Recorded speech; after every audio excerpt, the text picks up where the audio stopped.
Le prochain premier ministre du Québec, Pablo Rodriguez. Le règne de Pablo Rodriguez à la tête du Parti libéral du Québec aura été de courte durée. Le parti est devenu meilleur. À peine 6 mois après avoir remporté la course à la chefferie, il en vient à la conclusion qu'il est devenu une distraction pour ses collègues à qui il a annoncé sa démission aujourd'hui. Conclusion malheureuse, mais inévitable. J'aurais voté pour lui si ça avait été possible. Là. Ça regardait très mal.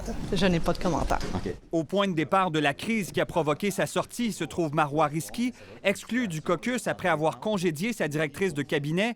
Quelques semaines plus tard, les révélations embarrassantes se sont multipliées au sujet du chef libéral et de sa campagne à la direction. Je ne veux pas faire trop de politique partisane, mais... Le dernier incident en lice concerne l'homme d'affaires montréalais Emmanuel Cabral, qui aurait admis au parti avoir illégalement remboursé des employés qui avaient fait un don à Pablo Rodriguez à l'occasion d'une soirée de financement en avril dernier. Il y a quelques briques du mur qui sont tombées au cours des dernières semaines. L'ancien président de la commission politique reconnaît que l'image de la formation a été entachée. D'autres libéraux et lui se tournent maintenant vers l'avenir. Bien que les règles permettent de couronner un nouveau chef, il préfère qu'une autre course soit organisée rapidement. Vous savez, je suis ministre des Finances du Canada et j'entends continuer de l'être. Je ne suis pas membre du PLQ.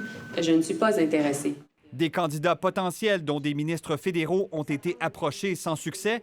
La députée Marois Risky ne sera pas candidate non plus. Sur les réseaux sociaux, elle écrit « Je tiens à réaffirmer fermement que je n'avais pas cette intention, que je ne l'ai pas aujourd'hui et que je ne l'aurai pas non plus dans les prochaines semaines et ou mois. » Mais ceux qui étaient de la partie plus tôt cette année, comme Carl Blackburn, pourraient bel et bien se lancer à nouveau.